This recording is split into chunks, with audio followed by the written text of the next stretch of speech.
Good evening po sa inyong lahat. Ito po ang inyong host, Tesusok Gang Jr. Welcome to my channel, Ode Alteram Partem. Let us hear the other side. So welcome. Magandang gabi po, magandang araw sa inyong lahat. At salamat sa Diyos, sa Panginoon at sa Espiritu Santo. Naway kayo ay malusog, masaya at masigla kasama ang inyong pamilya, at kung kayo'y nag-iisa ay masaya kayo sa Panginoon. So ito lang po yung akin. Bago ko ituloy yung aking nais na ipabot sa inyo or update, baka magtaka kayo yung aking t-shirt, bakit lagi iyan. Actually yung t-shirt, sabi ko nga sa previous ko na mga Facebook live at lagi kong mga pinupost dito sa aking Facebook, ito po yung t-shirt, para bang iconic na sa akin. Ibig sabihin, noong January 17 of 2023, nandun ako sa Luneta, nagpipicture taking at nagbi-video. Shoutout pala sa viewer, salamat. Oy classmate, magandang gabi sa'yo. Salamat sa viewing mo. At congrats pala, ikaw na yung si dyan sa district ng Southwestern Mindanao. So congrats sa'yo at God bless. God bless sa pamilya mo. So good luck sa career mo. Shoutout classmate, shoutout kay Jess Repiso. So thank you very much classmate. So ito pala ng aking tuloy ko lang yung itong t-shirt ko. Nalaman ko lang doon sa pictures na yon na merong apat na masabi ko nga anomaly doon sa langit sa Luneta. Napansin ko yan after a year. So 2024, kung saan nagpo-post ako ng mga upload or nag-upload ako sa Facebook at sa YouTube ng tungkol sa mga goldfish ko ba. Doon ko na lang napansin, kaya yun. Kaya simula noon, itong t-shirt ko na ito, hindi pa naman siya luma, medyo kumpleto pa yung mga kwan. Hindi ko kasi masyado ginagamit. At buhat nang napansin ko yun, yung apat na anomaly sa Luneta, na ito yung suot-suot ko. Ito na, ginagamit ko na sa aking pagpe-Facebook live. At siguro sa iba pang future ko na mga events na gagawin dito sa Facebook, ay malamang susuotin ko rin ito. Pero in case na ako'y makabalik pa sa Coast Guard, sana naman loobin, tulungan ako ng Diyos, siguro ayusin ko yung ibang mga bagay na dapat kong ayusin para ma-improve itong aking pag-Facebook live, at makapag live ako gamit yung ibang mga inform ba, iba pang mga issue, topics concerning halimbawa kung ano man yung pwedeng makatulong sa ating bansa. At gaya ng sinasabi ko dati, na proud po ako at nagpapasalamat kay Mayor Duterte na bagaman ako isang hamak lang, talagang recipient pa ako ng acknowledgement letter dyan galing sa Malacanang way back 2018. At salamat sa Diyos kay Mayor. Alam ko yung pinagdadaanan ninyo, akin dinadanas ko rin ngayon, at bagaman mapait ito, talagang ako pasalamat ako sa Diyos dahil yun, may aral akong natutunan sa Diyos. So, salamat sa Diyos. At siya nga pala, nakaidlip ako kasi nga today merong nagpaigib sa akin, at ang bibigat ng kanyang container, ang kakapal, hindi basta-basta lang mga container pang mineral, ang kakapal talaga. At ang bigat, wala pang laman, medyo mabigat-bigat na.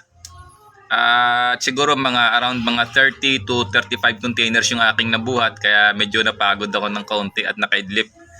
At isa yan, nakaidlip ako sa kakantay ng tawag. Opo, may na-receive akong text kaninang umaga. Busy ako kakaigib At nabasa ko about 12 past 12 na. Ngayon, nag-feedback naman sa akin yung nakausap ko, although hindi ko na lang sasabihin dito kasi masyadong personal na bagay ito. So nakaidlip na lang ako kakantay ng tawag, pero most probably at least masabi ko na may magandang development yan, at naka-text man sa akin bagaman na inantay ko man yung tawag. So sa ngayon, ang kalagayan ko financially talagang alam niyo na, 8 months talaga medyo ano talaga yun, challenging talaga, very challenging. Kontakin mo paano mo i-survive dito sa bahay. Siyempre may mga expenses ka. Kasi ang buhay natin, meron talagang expenses yan. It's like a war. Every day we battle. Every day is a battle yan. So, isa doon yung expenses. So, ito lang. Since naka-idlip ako, hindi naman nakatawag pa man. Pero yun lang yung akin. So, update ko lang kayo. Kung may development man later sa apila ko, ibig sabihin sa status ko sa Philippine Coast Guard, akin naman, gamitin ko na lang itong Facebook Live at manawagan na rin at siguro paabot sa aming Commandant Philippine Coast Guard sir, meron namang nag-text sa akin. Inantay ko naman yung tawag. Pero akin sir, salamat naman at kahit pa paano may umuusad naman. Pero yun lang sir, talagang ganun talaga sa buhay, kailangan talagang tiisin din. Hindi ko naman ini-expect ito Pero siyempre, dumating na yan, talagang titiisin na lang. Siyempre, wala tayong magawa Hindi ko naman gagayahin doon yung isang dati, doon sa may Luneta Seeds, ayaw ko na lang magbanggit kasi nakalipas na yon. Siyempre, nagsuffer na rin yung mga pamilya noon ni magbanggit ng kanilang apelyido.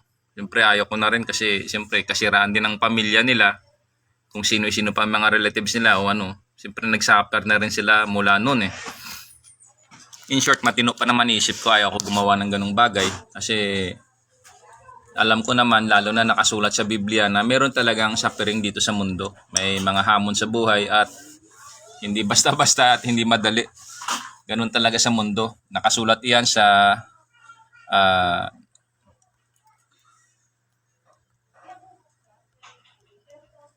1:16:33. Again, siguro baka sabihin nyo, lagi na lang iyan. So, ganun talaga sa mundo. So, again, ito naman sa akin, kung may development man sa trabaho, update ko na lang kayo. So, salamat. Salamat sa mga viewers ko, sa mga napatuloy na sumusubaybay. At pagpasensyahan nyo na sa iba dyan na minsan ako mabilis, minsan marami minsan akong pinopost. Opo, hindi lang po local news at meron din po international news. So, yun lang po yung akin. So again, panawagan ko na lang sa aking mga kasama dyan, bahala na kayo. Magsalita kayo ng magsalita dyan, bahala na kayo, wala na akong ano doon. Kilala nyo naman ako alam nyo yan So kung makabalik ako again, update ko lang kayo. At again, nagpapasalamat naman ako sa Commandant Philippine Coast Guard sir, kay Admiral Ronnie Hilgaban.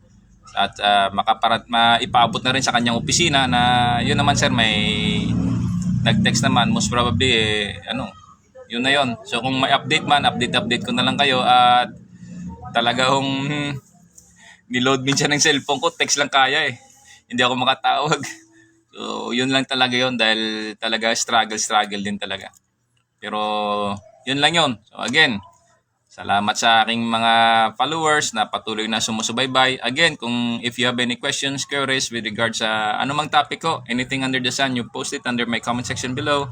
And then I am very willing to answer. And with the help of God, in particular, kung meron kayong tanong sa Biblia, the best po yan. Mas the best po pagka ang yung ipopost ninyong tanong ay patungkol sa Biblia. So again, salamat sa Diyos, sa Panginoon, at sa Espiritu Santo sa mga bagay na hindi ko na po nalalaman. At ano pa ba? Yun lang po. Again, ito ang inyong host, Jesus Sukgang Jr. Welcome to my channel, Ode Alteram Partem. Ito Sir the other side. God bless po in Christ Jesus with the Holy Spirit. Amen.